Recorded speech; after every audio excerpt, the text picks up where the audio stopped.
دیکھیے ویسے تو ہر وقت دعا کرنا ہے، امام کی سیرت ہر وقت دعا کرنا ہے، لیکن خاص طور پر روز جمعہ ضرور اسپیشلی دعا کرنی ہوتی۔ دیکھیے ہر دن کسی نہ کسی سے منسوب ہے امام سے، جمعے کا دن امام زمانہ علیہ السلام سے منسوب دن ہے۔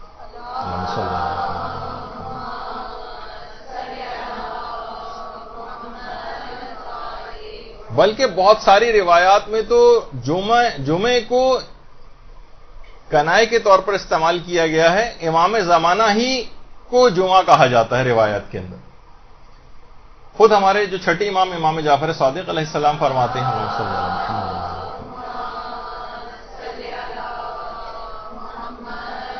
کہ جو شخص بھی ہر شب جمعہ کو سورہ بنی اسرائیل کی تلاوت کرے گا وہ جب تک نہیں مرے گا جب تک کہ امام زمانہ کو نہ پا جائے اور وہ ان کے مددگاروں میں شامل ہوگا، مددگاروں میں۔ تو ہر شب جمعہ سے کوشش کرنی چاہیے کہ سورہ بنی اسرائیل اور اس کے علاوہ بھی جمعے کے دن بھی اس لحاظ سے ان کے لیے دعا کی جائے۔ اچھا، نمازوں کے بعد دیکھیے امام کے ظہور کی دعا کے حوالے سے بات ہو رہی ہے، نمازوں کے بعد اگر کوئی شخص یہ درود پڑھے روایت میں اللہم صلی علی محمد وآل محمد وعجل فرجہم، تو جب تک نہیں مرے گا جب تک کہ اس کو امام کا دیدار نصیب نہ ہو جائے۔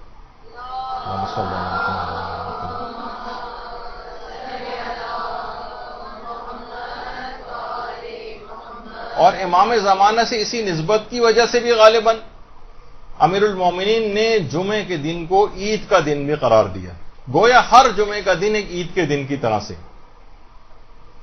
اور کہا جاتا ہے کہ جو شخص بھی شب جمعہ اور روز جمعہ کے احترام کی رعایت نہ کرے اور اس میں گناہ کے کام انجام دے تو ان گناہوں کا عذاب بھی بڑھا کر دیا جاتا ہے اس کو۔ مثلا اگر کوئی شخص شب جمعہ علانیہ گناہ کرے، علانیہ گناہ کہتے ہیں ظاہر بظاہر کھلم کھلا گناہ کرنا، مثلا کوئی عورت بے پردہ ہو کر یا مثلا میک اپ وغیرہ کر کے ہوٹلنگ کے لیے نکل رہی ہے، آؤٹنگ کے لیے نکل رہی ہے، تو روایت میں آیا کہ اگر کوئی شخص شب جمعہ علانیہ گناہ کرے تو خدا ساری زندگی کے گناہوں کے برابر جو عذاب دیا جاتا ہے وہ اس فقط ایک گناہ کے بدلے میں اس کو دے گا جو اس نے شب جمعہ انجام دیا ہوگا۔ شب جمعہ عام طور پہ پہلے تو ذرا جب چھٹی ہوتی تھی جمعے کے دن تو اسی رات کو لوگ ویکینڈ ہونے کی وجہ سے آؤٹنگ کے لیے نکلتے تھے، اور آج بھی اگر اس طرح سے کوئی نکل رہا ہے اور علانیہ گناہ کرتے ہوئے جو ہے وہ جا رہا ہے، ساری زندگی کے گناہوں کو اگر جمع کیا جائے اور ان کا جو عذاب دیکھا جائے تو وہ فقط اور فقط شب جمعہ علانیہ گناہ کرنے والوں کو دیا جاتا ہے۔ تو اس دن، اس رات کی بھی اور شب جمعہ کی اور دن کے حوالے سے اس کی بہت تاکید ہے، اس کا ایک اسپیشل احترام کیا جائے۔ دیکھیے جمعے کو امام زمانہ کا دن اس کو کہا جاتا ہے، اس کے اندر بہت خیر و برکت ہے۔ ہر ایک گھنٹے میں جمعے کے دن، اسی وجہ دیکھیں غالباً شاید یہی وجہ ہے کہ جمعہ کا دن اتنا برکت ہے امام زمانہ سے منسوب ہونے کی وجہ سے کہ اس کے ہر ایک گھنٹے میں 6 لاکھ انسانوں کو آتش جہنم سے آزاد کیا جاتا ہے، ہر ایک گھنٹے میں۔ اللہم صلی اللہ علیہ وسلم۔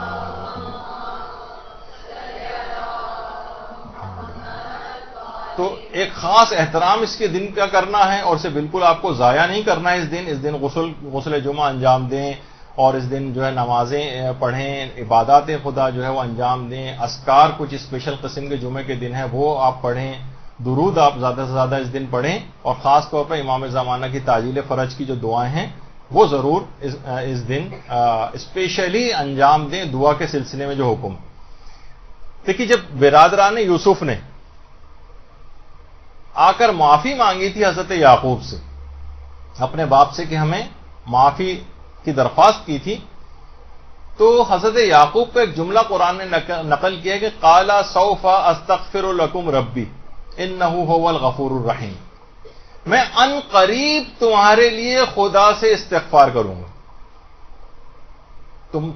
تمہارے لیے خدا سے معافی کی درخواست کروں گا ان قریب، اور ان کی بخشش کی دعا کے لیے تاخیر کی۔ علماء فرماتے ہیں یہ تاخیر اس وجہ سے کی تھی کیونکہ ہفتے کے بیچ کے دنوں میں انہوں نے آ کر یہ دعا کی درخواست کی تھی کہ ہمیں معافی دلوائیں، تو حضرت یعقوب نے جمعے کے سحر کے وقت تک دعا کرنے میں تاخیر کی تاکہ لازمی طور پر جب جمعے کی سحر کے وقت اگر دعا کریں گے تو لازمی وہ دعا قبول ہوتی ہے. یعنی ان کو معافی دلوانے کے لیے حضرت یعقوب نے برادران یوسف کے لیے دعا میں تاخیر کی یہاں تک کہ جمعے کی سحر آ گئی. تو وہ لازمی کیونکہ دعا قبول ہوتی ہے اس وجہ سے تاخیر کی. تو جمعے کی سحر کے وقت بھی علی الخصوص امام زمانہ علیہ السلام کی تعجیل فرج کی دعا اس موقع پر اس وقت خاص طور پر کریں. یہی وجہ ہے کہ جمعے کو سید الایام بھی کہا جاتا ہے, یعنی دنوں کا سردار. اور روایات میں یہ بھی بات آئی ہے کہ جمعے کو قیامت کے دن ایک خاص شکل میں مبعوث کیا جائے گا اور ایک عظیم شان کے ساتھ یہ دن آئے گا, ایک عظیم شان کے ساتھ.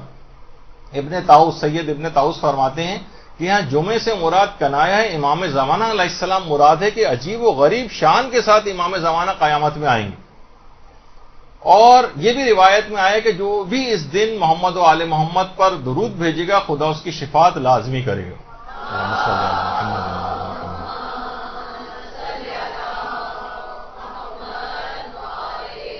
ابن سنان راوی اس نے کہا مولا کتنی مرتبہ پڑھیں اور کب کب پڑھیں یہ درود؟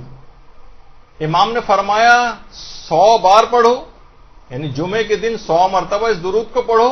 اور وقت عصر پڑھو, یعنی ظہر کے اول وقت سے 3 گھنٹے کے بعد. ظہر کا وقت مثلا 12:30 بجے اگر ہو رہا ہے آج کل 12:32 یا اس کے اراؤنڈ, تو اب آپ یہ سمجھیں کہ تقریباً 3 بجے کے قریب 3:30 بجے کے قریب آپ اس درود کو پڑھیں. یعنی امام نے فرمایا کہ 100 مرتبہ پڑھو اور وقت عصر پڑھو, اور کہا کہ 100 بار پڑھو اور پھر اس کے بعد وَأَجِّلْ فَرَجَهُمْ کا یعنی اس کے اندر اضافہ بھی کرنا. اور اس بات الہدات میں شیخ عاملی نے لکھا کہ جمعے ہی کے دن امام زمانہ علیہ السلام قیام بھی فرمائیں گے ایک روایت کے مطابق. تو دیکھیے امام کی جو سیرت اور کردار ہے خود اپنے لیے دعا کرنا, اور مومنین سے الگ سے امام نے اور کسی چیز کا تقاضا آپ سے نہیں کیا ہے, یہ تقاضا کیا ہے کہ میری تعجیل فرج کی زیادہ دعائیں کیا کرو, یعنی آپ سے التماس کی ہے ایک دعا کے سلسلے میں. تو کتنا زیادہ اس فریضے کو عمل کرنا چاہیے اور پورے عزت اور احترام کے ساتھ جمعے کے تمام تقاضوں کو بھی دیکھتے ہوئے اور اس کے احترام کے تقاضوں کو دیکھتے ہوئے اس دعا کے اوپر عمل کرنا. برحمتك يا أرحم الراحمين وصلى الله على محمد وآله الطاهرين.